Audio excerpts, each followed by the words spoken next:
guess we've procrastinated enough. Good evening, Throttle Up Bible Biker Study, which is what I keep trying to say on Sundays. I paused. I was editing the video and I paused. It was like, good morning, Bible Biker Church. As I try to figure out which greeting was required. Well, we are in 1 Chronicles 13, hopefully through 15 tonight. Moving right along, because 13 and 14 are real short. But we're doing pretty good here.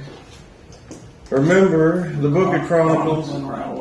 The Book of Chronicles, the book of hope for the Israelites returning from the Babylonian exile. So, a lot of what we'll be going over will be kind of like the ordering of things for how they should return to being. Sweet newcomers. That's Vicky. I was going to say, it's Vicky driving Lily's car. Yeah. So, but we're moving right along here. Oh, excuse me. Before we get into it, let's go to the Lord in prayer here real quick. All right. Lord, thank you for this time and this place and this beautiful weather to get together where we can leave the door open finally and not be too hot or too cold. Yes, Lord. We got the Goldilocks weather right now. We thank you for that, Lord. And thank you for these hearts that are here and out online later that'll be watching this. Lord, please speak through me and move me out of the way because it's not about me at all. And just get your message out there for what you want us to know, Lord. I pray that you open up our hearts so that we're receptive to what you're trying to tell us. And just be with us through every day of our lives, Lord. And just guide us towards you. We thank you for this time, Lord. Amen. Amen. That's something I've been kind of thinking about too, is what a privilege it is for us to be able to read the Bible, especially during this wartime that we're in. Because there's a lot of countries right now that they're not reading. They're looking for safety. They're not reading. So what a privilege it is, and we shouldn't take that for granted. Amen. Howdy. Oh, you're fine. We procrastinated a little bit waiting for you. Oh, no, I'm fine. Well, that's way out of the game. That's on me. Oh, yeah. Well, the front row of class keeps your feet to the fire a little bit. But we're in 1 Chronicles 13, Vicky. I'm hoping to make it through 15. I almost said 17. That would be bad. Because I didn't read it because I don't comprehend, so, Yeah. I don't want to go any further. Well, now we're into like the history section of the Book of Chronicles. So they're coming back from exile. Some of the things that are called out here is going to be to encourage them that God still has a plan, but also kind of show them the ordering of how things should be. Yeah. So in 1 Chronicles 13:1, David consulted with the commanders of thousands and of hundreds, with every leader, and David said to all the assembly of Israel, "If it seems good to you and from the Lord our God, let us send abroad to our brothers who remain in all the lands of Israel, as well as to the priests and the Levites in the cities that have pasture lands, that they may be gathered to us. Then let us bring again the ark of our God to us, for we did not seek it in the days of Saul." All the assembly agreed to do so, for the thing was right in the eyes of all the people. So right off the bat, David here is doing what Saul didn't do, and he's searching for the favor of the Lord, but also asking for the Lord's answer. Saul, when he was in the middle of the battle with the Philistines, consulted a medium, which is expressly condemned, really. So, David, because of this, will be blessed in the long run, but it's not without some struggle. So he's finally making the Lord a priority. In verse 5 here, so David assembled all Israel from the Nile of Egypt to Lebo Hamath, to bring the ark of the God from Kiriath Jearim, and that is about 10 miles west of Jerusalem, as far as my notes show. And David and all Israel went up to Baalah, that is, to Kiriath Jearim, that belongs to Judah, to bring up from there the ark of God, which is called by the name of the Lord, who sits enthroned above the cherubim. And they carried the ark of the God, or the ark of God, on a new cart from the house of Abinadab, and Uzzah and Ahio were driving the cart. And let's see, David and all Israel were celebrating before God with all their might with a song, lyres and harps and tambourines and cymbals and trumpets. All right. I have some comments on this, but let's get through kind of the rest of this and we'll tie it together. Verse 9, and when they came to the threshing floor of Shidon, really guys, it's Shidon. Come on. A bunch of teenagers in here. I can't. Okay, go. Sorry. Well, Uzzah put his hand to take hold of the ark, for the oxen had stumbled. And the anger of the Lord was kindled against Uzzah, and he struck him down, because he put his hand on the ark, and he died there before God. Alright, so things are going good, and now things are not going good. He should have seen Raiders of the Lost Ark. None better. So, why did God strike Uzzah down? Not allowed to touch the ark. The ark is holy, and they are not. That is the problem. You know. But how were they instructed to move the ark? With poles and the little poles they stick them through. Yeah, carry it Yes. on their shoulders, 4 men or 8 men or whatever. Yep. It's commanded to be moved by the Levites only, on poles, on shoulders. And they thought that a new cart was suitable for moving the ark. So they're showing the Lord some respect by putting it on a brand new cart, but not enough respect to carry the ark how the Lord had commanded them to carry the ark. Oh, okay. The other part of this, they decided the level of respect that God deserved. So let's keep part number 1. And then they decided it was okay to move the ark by the cart. That's mistake number 2. The Philistines, when they stole the ark, moved the ark by the cart. So that's also bad, because that's how their enemies were moving the cart. Mm-hmm. Yeah. So, and here in Exodus 25, verses 12 through 15. Man, it's almost like cheating, because my Bible went right to it. So, Exodus 25, verses 12 through 15. You shall cast 4 rings of gold for it, and put them on its 4 feet, 2 rings on one side of it, and 2 rings on the other side of it. You shall make poles of acacia wood, and overlay them with gold. And you shall put the poles into the rings on the sides of the ark to carry the ark by them. The poles shall remain in the rings of the ark, they shall not be taken from it. And you shall put into the ark the testimony that I shall give you. So very, very specific. So, darn bugs. You want me to shut the door? Yeah, we might want to shut it. The skeeters are out. And kind of the last note on that is they disregarded God's holiness and how they decided to move the ark. Yeah. And Uzzah was struck down because the ark is holy and he was not. Not that he was a bad man, but that he is not on the holiness level that God required. Alright, moving on here to verse 11. And David was angry because the Lord had broken out against Uzzah, and that place is called Perez Uzzah to this day.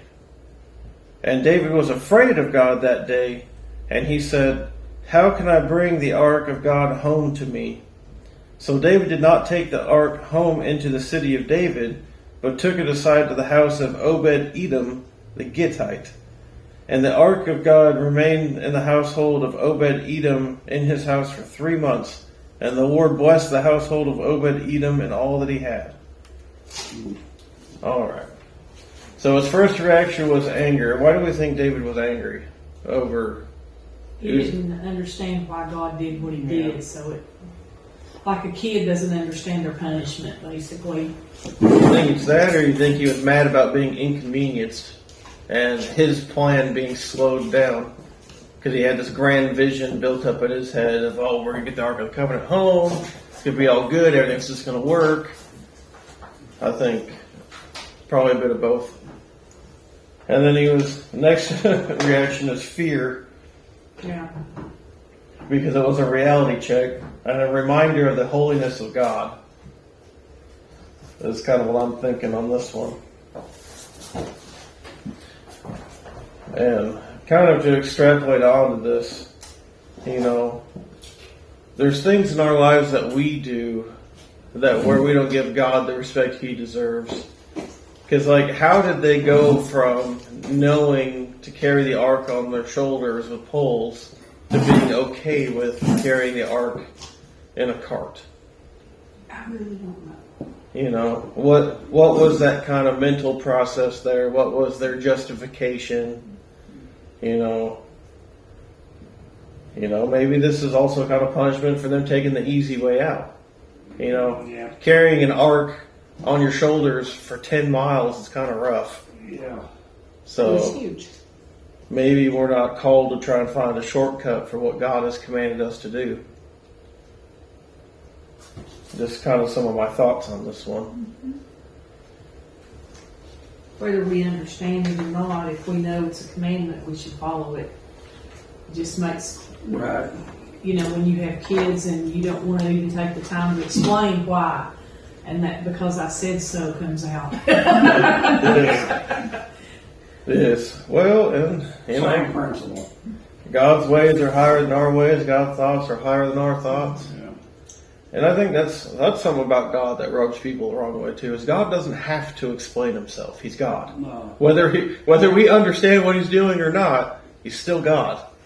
And our ability to understand why he does things is not always there either. We may understand some, but I'd say the vast majority we don't.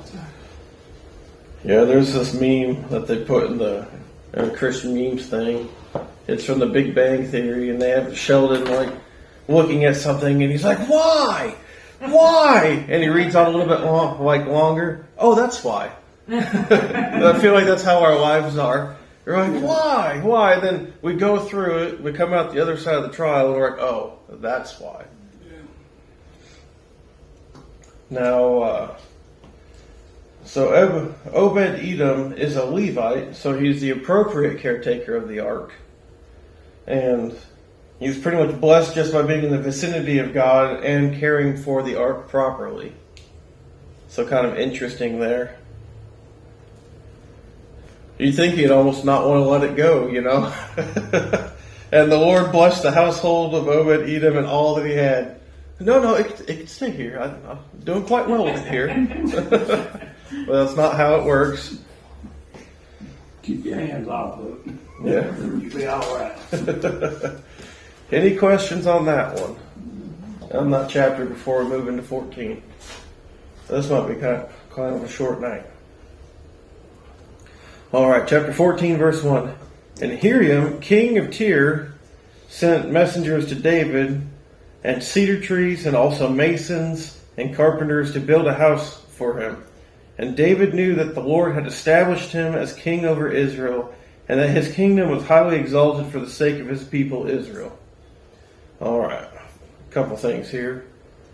David understands he's being blessed by God.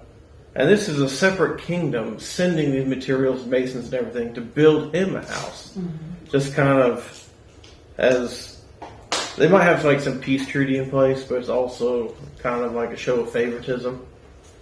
So David understands he's being blessed by God and has been established as king even though he failed moving the ark. So even though he failed, God still is faithful to him. And he also understands that this kingdom was exalted for the sake of the people. Not necessarily David, but for the sake of the people. So it's all in God's plan. And David might have moved the ark in the wrong way, but his heart was in the right place of wanting to be closer to God. So God has continued to bless him, unlike Saul. Let's see here. The exiles coming back to Israel would be encouraged to look and await the next Davidic king, which would be Jesus. Only they didn't like Jesus when Jesus came. No. It wasn't the type of king that they were thinking they were going to get. Also, he didn't act the way they expected him to act. They thought he was going to come and free them. That wasn't the type of freedom he was bringing. Yeah. He brought the ultimate freedom, not the temporal freedom. Yeah. Moving on to verse 3 here. And David took more wives in Jerusalem. And David fathered more sons and daughters. These are the names of the children born to him in Jerusalem: Shemua, Shobab, Nathan, Solomon, Ibhar, Elishua, Ippolit, Nogah, Nebpheg, Japhiah, Elishama, Belida, and Ephilit. The alphabet? Yeah, The alphabet? yeah. Or maybe it's Ephilit. I think it's a alphabet. Elephant down. What would it say? Yeah, it's Ephilit Ephilit? and elephant. So, What you naming that for, Daddy? Yeah, right? So, taking more wives was common at the time, but not endorsed scripturally. And I've seen some people try to make the argument for polygamy online. And it's just because the Bible records it doesn't mean it's endorsed. Yeah. You know, and yes, you know, having a family line and tree grow is what they used to think of as being highly favored or blessed by God by having many children. But polygamy Okay. is not the intent for humanity. Because Yeah. children are a gift from God. It's probably Yes. what they thought that. But polygamy is not the intent for humanity. I mean, he made Adam and then he made Eve. You know, that was it. Yeah. A husband for wife, a wife for husband.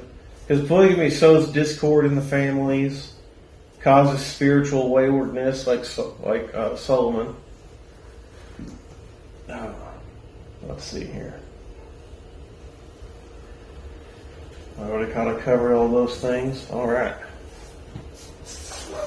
Moving on to verse 8 here. When the Philistines heard that David had been anointed king over all Israel, all the Philistines went up to search for David, but David heard of it and went out against him. Now the Philistines had come and made a raid in the valley of Rephaim, and David inquired of God, "Shall I go up against the Philistines? Will you give them into my hand?" And the Lord said to him, "Go up, and I will give them into your hand." And he went up to Baal Perazim and struck them down there. And David said, "God has broken through my enemies by my hand like a bursting flood." Therefore the name of that place is called Baal Perazim. And they left their gods there, and David gave the command, and they were burned. All right. So, unlike Saul, David consults God. Shall I go up and defeat them? Saul was like, well, all right, send me the medium, the occultist. Send me the Dollar General prophet. You know, there was a proper order to these things. So the Lord responded, said he would strike them down. But coming at the end of this here, and they left their gods there, and they burned them. This is the prescribed method for dealing with graven images and idols. Talked about in Deuteronomy 7. Let me turn to that real quick. Come on. Too far.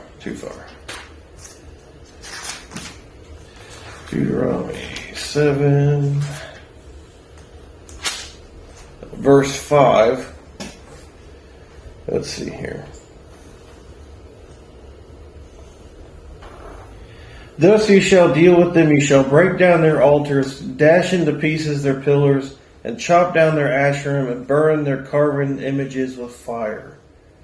And again in verse 25 of chapter 7, the carven images of their gods you shall burn with fire. You shall not covet the silver or gold that is on them, or take it for yourselves, lest you be ensnared by it, for it is an abomination to the Lord your God. So that's why David was given that command to burn. So David is walking faithfully with God in all this.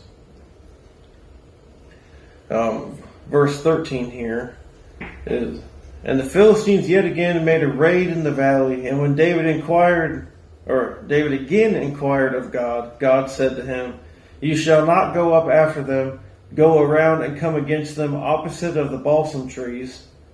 And when you hear the sound of marching in the tops of the balsam trees, then go out for battle, for God has gone out before you to strike down the army of the Philistines. And David did as God commanded him, and they struck down the Philistines, or the Philistine army, from Gibeon to Gezer. And the fame of David went out to all the lands, and the Lord brought the fear of him upon all nations. So again, all victory is from the Lord. And the fame and the fear of the Lord spreads. This is documented in these Chronicles here because it would give the exiles hope for the next king. You know, God did these great things through David. God's going to do some great things through us. Right. All right. Any questions on chapter 14?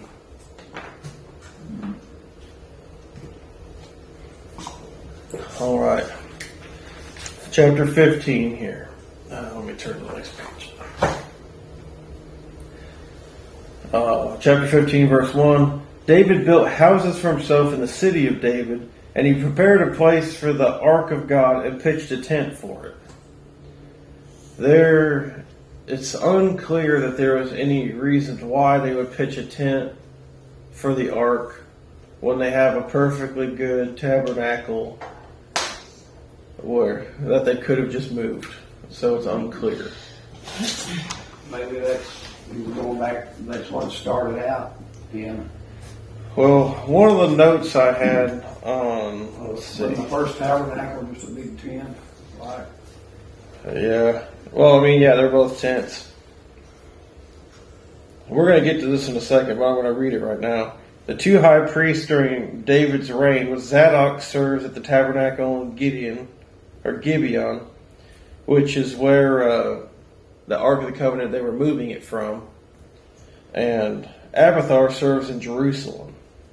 So, I don't know why the tabernacle didn't just come with Zadok as they were moving the Ark of the Covenant. It seems unclear to me. Just something I thought I would point out. Verse 2 here. Then David said that no one but the Levites may carry the ark of God, for the Lord has chosen them to carry the ark of the Lord and to minister to him forever. And David assembled all Israel at Jerusalem to bring the ark of the Lord to its place which he had prepared for it. And David gathered together the sons of Aaron and the Levites of the sons of Kohath, Uriel the chief with 120 of his brothers, the sons of Merari, Isaiah the chief with 220 of his brothers, the sons of Gershom, Joel the chief with 130 of his brothers, the sons of Elizaphan, Shemaiah the chief with 200 of his brothers, the sons of Hebron, Eliel the chief with 80 of his brothers, the sons of Uziel, Abinadab the chief with 112 of his brothers. Then David summoned the priests of Zadok and Abiathar, and the Levites of Uriel, Isaiah, Joel, Shemaiah, Eliel, and Abinadab, and said to them, You are the heads of your father's houses of the Levites. Consecrate yourselves, you and your brothers, so that you may bring up the ark of the Lord, the God of Israel, to the place that I have prepared for it. Because you did not carry it the first time, the Lord our God broke out against us because we did not seek him according to the rule. Alright. So now they're following proper procedure for moving the ark. Finally. Only took the death of a person to do Only it. wise does. Well, God has certain things he prescribes. Part of the reason this is documented here in Chronicles is they're coming back from exile. This is the proper ordering of the tribes of Levi for caring for the ark and the temple and worship and everything. So the idea is that if it's listed here, all these exiles can organize themselves in this way. Let's see here. It also shows Israel how to properly care for the ark and the proper ordering. Okay.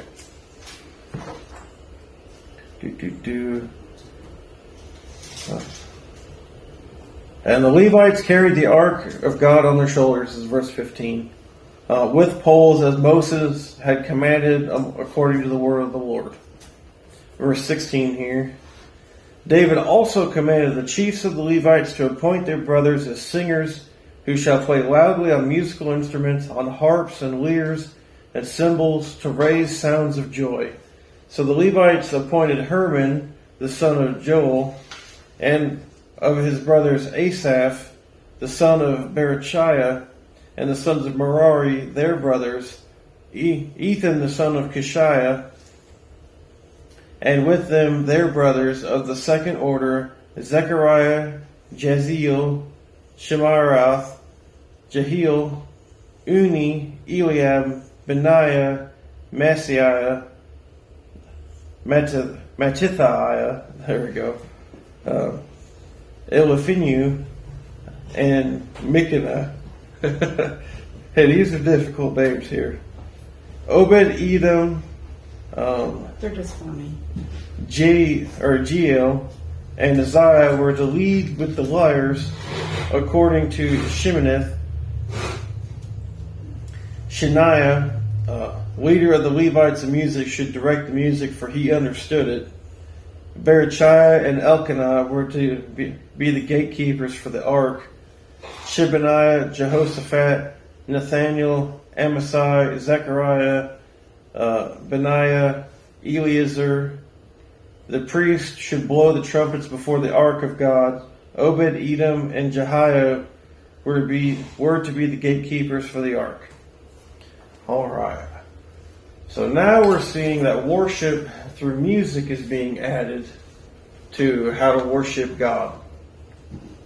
And if we remember, David used to play the harp to calm Saul down.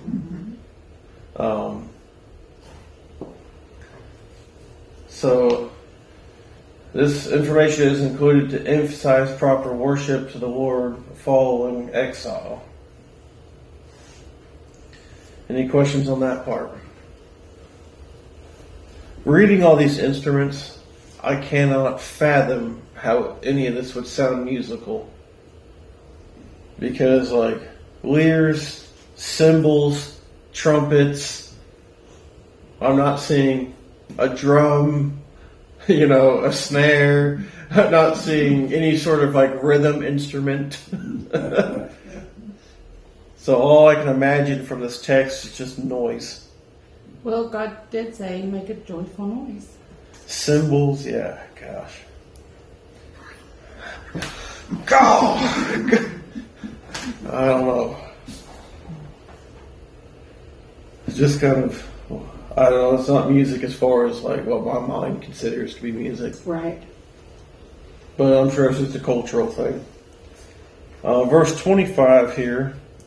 So David and the elders of Israel and the commanders of thousands went to bring up the ark of the covenant of the Lord to the house, or from the house of Obed-Edom with rejoicing. And because God helped the Levites who were carrying the ark of the covenant of the Lord, they sacrificed 7 bulls and 7 rams. And David was clothed with a robe of fine linen, as were all the Levites who were carrying the ark, and the singers, and Shaniah, the leader of the music of the singers. And David wore a linen ephod. So all Israel brought the ark of the covenant of the Lord, was shouting the sound of the horn, trumpets, and cymbals, and made loud music on harps and lyres. And the ark of the covenant of the Lord came to the city of David.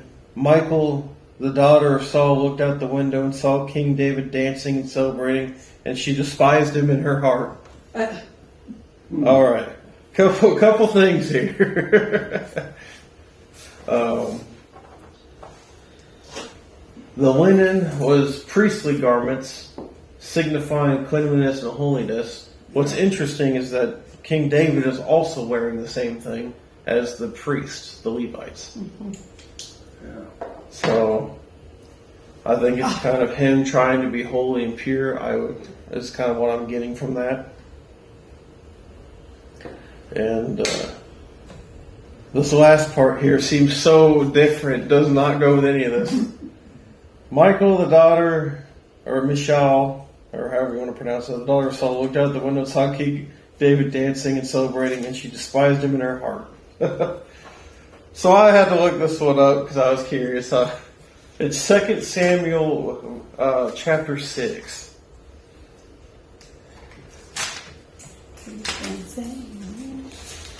Second Samuel what? Chapter 6. This is the same woman who deceived her father and helped him sneak out to escape her dad, who was so in love with him. Yeah. So chapter 6, verse 20 of 2 Samuel. And David returned to bless his household, but Michal, the daughter of Saul, came out to meet David and said, Oh yeah. How the king of Israel honored himself today, uncovering himself today before the eyes of his servants, female servants, as one of the vulgar fellows shamelessly uncovers himself. Because it's talking about him dancing. And David said to Michal, It was before the Lord who chose me above your father and above all his house to anoint me as prince over Israel, the people of the Lord. And I will celebrate before the Lord, and I will make myself yet more contemptible than this. And I will be abased in your eyes, but by the female servants of whom you have spoken, by them I shall be held in honor. And Michal, the son of Saul, had no child to the day of her death. Wow. Wow. And they say there's no drama in the Bible. Excitement. Yeah. He's, I just like how he's like, I will make myself yet more contemptible to you. If you think you don't like me now, just wait. You're really not gonna like me. Oh, you know, it's just funny because like you see she's holding on to all this bitterness and this hatred, and the only person she's punishing is herself. True. You know, heck, and that could have been why she didn't have any kids, is because she held in all that bitterness and hatefulness. You know, so no life could spring forth. Just kind of something to think about. Well, the way she's acting, there may have not been much activity to to give her a child, you know. Yeah. I will make myself more contemptible. So what do you guys think of all that, those 3 chapters? I think they went pretty quick. Yeah. I think that you need to listen to the Lord when He says to do something and listen to His instructions very clearly. Yeah. Because if not, well. The Lord is specific. Mm-hmm. I think we lose sight of that. I think we can try and find the easy way or the convenient way to serve the Lord as opposed to serving the Lord in the way that He asked us to. Yeah. Actually, ask isn't the right word. Commanded us to. Right. You know. Definitely God is a God of order, and we sometimes don't like to do things in order. Yeah. But right at the end of last night, I was reading that, and I'll say it was pretty funny. They're going to get a kick out of this. I had to kick all them names that you. I felt like I was doing a little better with the You names. did. It was me. They're more familiar this time. Because Yeah. we've done this before. A bunch of teenagers here with shit on. You know it's just funny. I know it's funny. Like, I'm right there with you. I giggled. I can't stop laughing. Well, hey, we're going to go to our personal and private prayer request, and we're going to turn the camera off. But we just thank the Lord that we can worship Him in safety. We can learn about Him in safety. And let us not take this time for granted. And to all you out there on the line, get in your Bibles every day. It's a Yeah. daily thing.